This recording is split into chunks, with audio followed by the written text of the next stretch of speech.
Comment trouver ou retrouver véritablement confiance en soi? Dans cette vidéo, je vais te donner pas moins de 3 conseils très faciles à appliquer qui vont te permettre d'avoir un réel impact sur ton niveau de confiance. Et ce que la plupart des gens ne réalisent pas, c'est que la confiance se divise en 2 parties. Il y a tout d'abord la confiance externe, qui est l'image que tu vas envoyer aux autres de par ta posture ou ta façon de te tenir par exemple. Mais il y a aussi la confiance interne, qui va être ta capacité à te sentir capable dans une situation donnée et qui va aussi être liée à toutes les pensées que tu vas éprouver envers toi-même.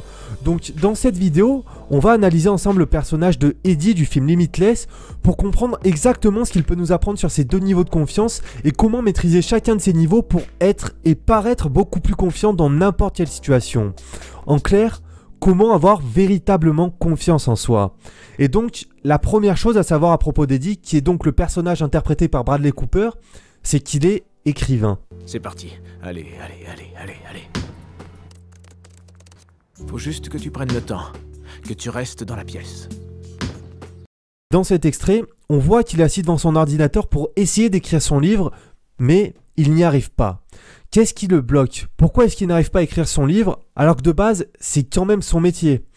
Mon raisonnement, c'est qu'inconsciemment, il a cette peur d'échouer. Et si dans sa tête, il est constamment en train de douter et qu'en plus sa petite voix intérieure lui répète sans arrêt « Tu vas pas y arriver, c'est beaucoup trop dur pour toi », et bah devine quoi? C'est normal qu'il n'arrive pas à écrire son livre. La peur de l'échec est la raison principale qui empêche beaucoup de personnes de passer à l'action dans leur vie. Et c'est pas l'échec en soi qu'on redoute, mais c'est la peur de l'échec, c'est l'anticipation de l'échec. Et si on pouvait se repasser le film de nos propres vies, on se rendrait compte qu'on a tous déjà échoué des centaines de fois, et même plus de fois qu'on peut s'en souvenir. Tout le monde échoue de temps en temps, c'est humain, on n'est pas des machines. Mais donc quand tu comprends ça, tu comprends aussi que c'est pas l'échec en soi qui va te bloquer, mais c'est la peur de l'échec, c'est l'anticipation de cet échec, de ne pas atteindre ton objectif qui va t'empêcher d'agir. Et si on en revient maintenant à l'histoire d'Eddie, en se mettant trop de pression et en stressant à l'idée d'écrire, forcément il n'est pas dans le bon état d'esprit. Parce que s'il a cette peur d'échouer, alors forcément, il va être incapable de se concentrer plus de quelques secondes et donc il va pas réussir à écrire son livre. Et s'il écrit rien, bah forcément, il risque pas d'échouer. Tu vois, c'est un cercle vicieux où son discours interne va tout faire pour l'empêcher de passer à l'action, pour le protéger d'un potentiel échec. Mais en étant dans cet état d'esprit, il va jamais rien oser faire dans sa vie. Et ça va le bloquer non pas seulement dans l'écriture de son livre, mais dans tous les aspects de sa vie en général. Pourtant, tu vas voir qu'il a réussi à changer. Il a réussi à influencer son discours interne et à devenir un homme beaucoup plus confiant par la suite. Alors, regarde maintenant la solution qu'il a utilisée pour reprendre confiance en lui et pour contrer son discours interne qui cherchait constamment à le rabaisser quand il voulait faire quelque chose.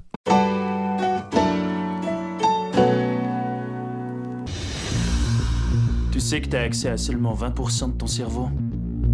Ce truc te permet d'utiliser 100% de ses capacités. Ils ont testé la molécule et la FDA l'a approuvé. Juste parce que je suis curieux de nature, hein, et c'est tout. J'étais aveugle et j'avais recouvré la vue.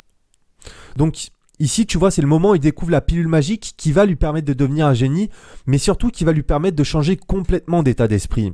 Il va passer d'un mec qui n'avait pas du tout confiance en lui, comme on l'a vu, à quelqu'un de sûr de lui dans n'importe quelle situation. Après, bien sûr en réalité, il n'y a pas de pilule magique. Mais pourtant, tu vas le voir, dans la vraie vie aussi, cette transformation est clairement possible. Bien sûr, ça va pas se produire instantanément en un claquement de doigts, et selon tes croyances préexistantes, ça va prendre plus ou moins de temps, mais c'est possible. Et si, admettons, Eddie avait voulu changer, mais qu'il n'avait jamais eu cette pilule magique, je pense qu'il aurait dû commencer par se dire « Ok, ça suffit, j'en ai marre. À partir de maintenant, je vais changer. Peu importe combien de temps ça va prendre, peu importe la difficulté, je vais tout faire pour y arriver. » En un mot, croire. Si tu ne te crois pas capable d'atteindre ton objectif, si tu ne penses pas ne serait-ce qu'un instant que c'est possible, alors forcément tu vas échouer. Et il y a beaucoup de gens qui imaginent qu'ils sont condamnés à ne jamais prendre confiance en eux, simplement parce qu'ils s'en croient pas capables. Mais devine quoi, si tu penses être un loser, alors tu seras effectivement un loser. Tu es ce que tu penses être. Ton discours interne détermine la personne que tu es. Et si tu continues chaque jour de t'infliger tout un tas de pensées négatives, alors c'est normal de ne pas avoir confiance en toi.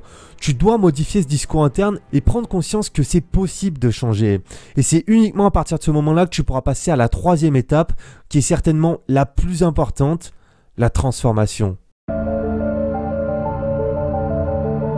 Maintenant, Eddie est persuadé qu'il peut changer et son discours interne n'est plus du tout le même qu'avant. On peut notamment le voir de par son langage corporel. Regarde juste la différence entre avant et après. À gauche, on voit un homme qui regarde le sol, qui a l'air malheureux et qui dégage pas vraiment une attitude charismatique.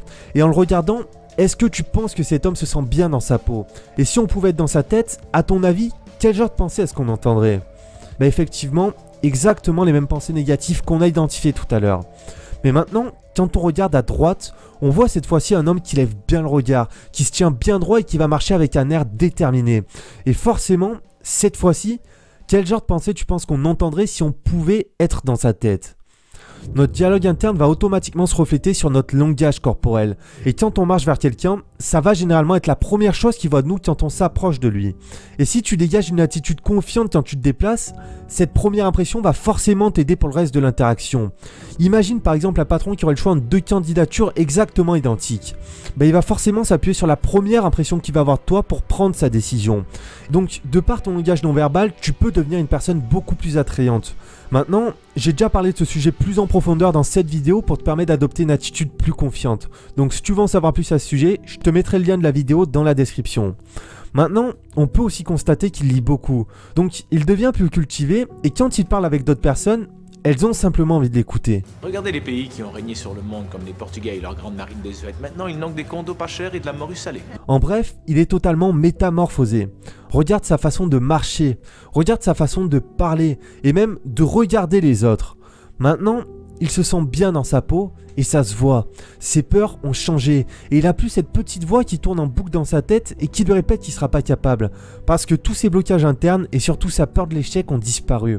Et aujourd'hui, quand il passe à l'action, il se croit capable d'atteindre son objectif. Et donc, il obtient logiquement toujours plus de résultats. Et ces résultats vont à leur tour nourrir ses croyances et sa confiance. Donc, il passe encore plus à l'action et continue d'obtenir toujours plus de résultats. C'est un cercle vertueux. Il a réussi à inverser son schéma de départ. Mais surtout, n'oublie jamais que le plus important est toujours de croire en toi-même. C'est le point de départ. Si tu n'as pas cette conviction au fond de toi, tu ne réussiras jamais à inverser ton dialogue interne. Maintenant, si tu veux déjà commencer à comprendre comment améliorer ta posture quand tu marches, comme on l'a vu tout à l'heure, ça se passe par ici. Dans cette vidéo, tu vas apprendre exactement comment améliorer ta posture pour paraître beaucoup plus confiant quand tu te déplaces. Clique sur la miniature ici pour regarder cette vidéo maintenant. A tout de suite.